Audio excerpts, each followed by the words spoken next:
विद्यार्थी मित्रांनो, स्वागत आहे आपल्या यूट्यूब चॅनल ज्याचं नाव आहे मोहित मोटिवेटेड एक्झाम चॅनल.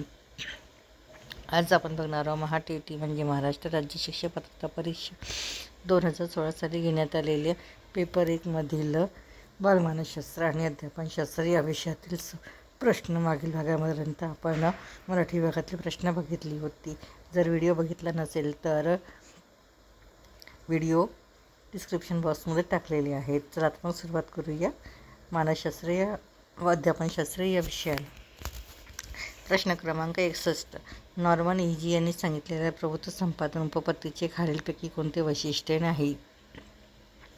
पर्याय आहेत उद्दिष्टे विधानात्मक व कार्यात्मक रीतीने मांडणे, उद्दिष्टे उतरत्या क्रमाने अध्ययन निष्पत्तीसह स्पष्टपणे मांडणे, ताबडतोब प्राप्त होणारे उद्दिष्टे स्पष्ट करणे, लहानात लहान घटक तयार करणे. याचं चूक उत्तर असणारे पर्याय क्रमांक 2. उद्दिष्टे उतरत्या क्रमाने अध्ययन निष्पत्तीसह स्पष्टपणे मांडले. त्यानंतर आहे प्रश्न क्रमांक 62. मध्य अध्ययनार्थांसाठी अध्यापन करताना शिक्षकांनी पुढीलपैकी कोणत्या गोष्टींचा विचार करावा? गोष्टी दिल्या आहेत तर मंद अध्ययनार्थाबद्दल सहानुभूतीने दृष्टिकोन असावा, मंद विद्यार्थ्यांच्या वतीने शिक्षकांनी अध्यापन मिळते जुळते असावे, मंद अध्ययनार्थांचा अभ्यासक्रम तात्विक स्वरूपाचा असावा, अध्यापन करताना अमूर्त गोष्टींची उदाहरणे द्यावीत. तर यात पर्याय आहेत अ आणि ब फक्त, ब आणि क फक्त, क आणि ड फक्त, अ आणि ड फक्त. याचा चूक उत्तर असणारे पर्याय क्रमांक 1 अ आणि ब फक्त. त्यानंतर आहे प्रश्न क्रमांक 63. व्यक्तिभेद निर्माण होण्यासाठी प्रमुख घटक परिस्थिती होय. या संदर्भात खाली दिलेले कोणते विधान योग्य नाही? पर्याय आहेत जन्मानंतर बाहेर जी भौतिक व सामाजिक परिस्थिती असते त्याचा बालकावर परिणाम होतो. एकाच आईवडिलांची मुले तात्कालिक बौद्धिक परिस्थितीमुळे व त्यांच्या कुटुंबातील भिन्न स्थानामुळे भिन्न असत नाहीत. झोपडपट्टीत राहणारी मुले व सघन कुटुंबात राहणारी मुले यांच्या जाणीवेत समजशक्ती वर्तनामध्ये फरक आढळतो. सारखी बुद्धिमत्ता असलेले पण आर्थिक विषमता असलेली मुले यांच्यामध्ये शैक्षणिकदृष्ट्या फरक पडत जातो. याचा चूक उत्तर असणारे पर्याय क्रमांक 2. एकाच आईवडिलांची मुले तात्कालिक कुटुंबीय परिस्थितीमुळे व त्यांच्या कुटुंबातील भिन्न स्थानामुळे भिन्न असत नाहीत. त्यानंतर आहे प्रश्न क्रमांक 64.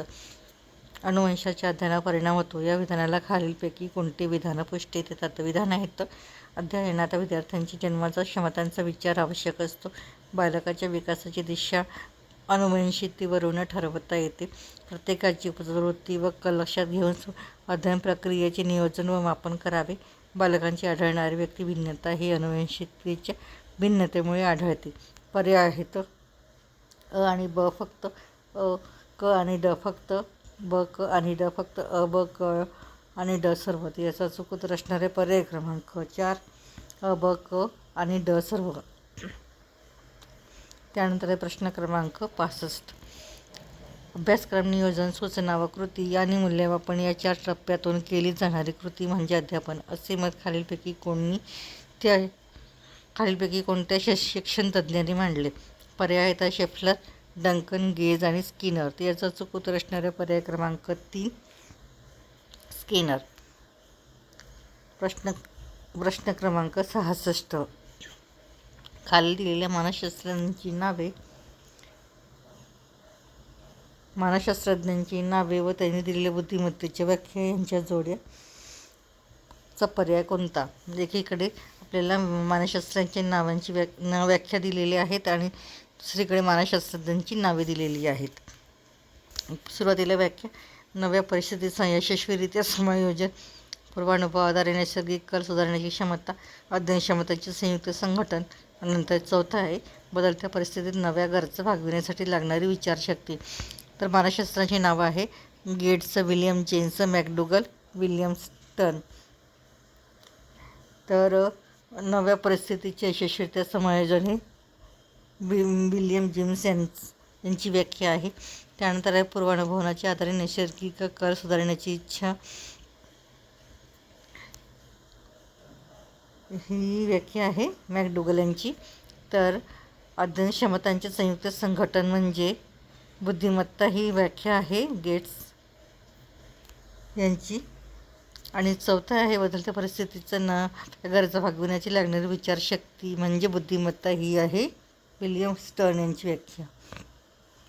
वरील पाहता पर्याय क्रमांक 2 हा योग्य पर्यायच्या जोड्या होतील. त्यानंतर प्रश्न क्रमांक 67. प्राथमिक स्वरूपाची मानसिक क्रिया म्हणजे संवेदना होय. या संदर्भातील पुढीलपैकी कोणती विधाने असत्य आहेत? मानसिक क्रियाची विधाने दिली आहेत. संवेदना ही शुद्ध निर्भय असेलच असे नाही. कोणतीही संवेदना निर्माण होण्यासाठी बाह्य उद्दीपकाची आवश्यकता असते. संवेदना निर्माण होणे आपल्या इच्छेवर अवलंबून असते. विविध प्राण्यांच्या संवेदना क्षमता भिन्न असतात. पर्याय दिलेले आहेत. अ आणि ब फक्त, ब आणि क फक्त, अ आणि क फक्त, अ आणि ड फक्त. याचा चूक उत्तर असणारे पर्याय क्रमांक 3 अ आणि क फक्त हे 2 विधान असत्य आहेत. त्यानंतर प्रश्न क्रमांक 67. खालील दिलेल्या विधानांपैकी विस्मरणाबाबत कोणते विधान असत्य आहे? विधाने आहेत. जसा काळ पुढे जातो तसे पूर्वीच्या गोष्टी विस्मरणात जातात. पठणानंतर ज्या क्रिया घडतात त्याचा विस्मरणावर परिणाम होत नाही. झोप, दमन तसे अनुभवाच्या ठऱ्यांचा उपयोग न करणे त्यामुळे विस्मरण होते. पुरोगामी व प्रतिगामी निरोधन हे विस्मरणाचे कारण आहे. तर याचा चूक उत्तर असणारे पर्याय क्रमांक 2 पठणानंतर ज्या क्रिया घडतात त्याचा विस्मरणावर परिणाम होत नाही. त्यानंतर प्रश्न क्रमांक 69. अध्ययन व अध्ययन या संज्ञेचं खालीलपैकी कोणते विधान लागू पडत नाही? पर्याय आहेत. अध्ययनामध्ये होणारे वर्तन बदल टिकाऊ स्वरूपाचे असतात. नैसर्गिकपणे होणारे बदल यामध्ये समाविष्ट असतात. विशिष्ट हेतूने प्रेरित होऊन काही क्रियांमार्फत अनुभवकृतीद्वारे वर्तनास बदल घडवून आणता येतो. अध्ययन हे प्रयत्नपूर्वक घडत असते.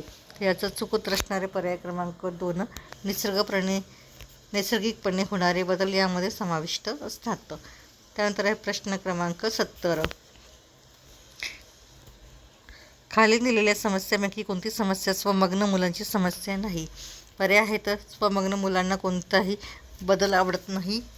स्वमग्न मुलांना संप्रेषण कौशल्यात अडचणी येतात. स्वमग्न मुलांच्या हालचाली नियंत्रित असतात.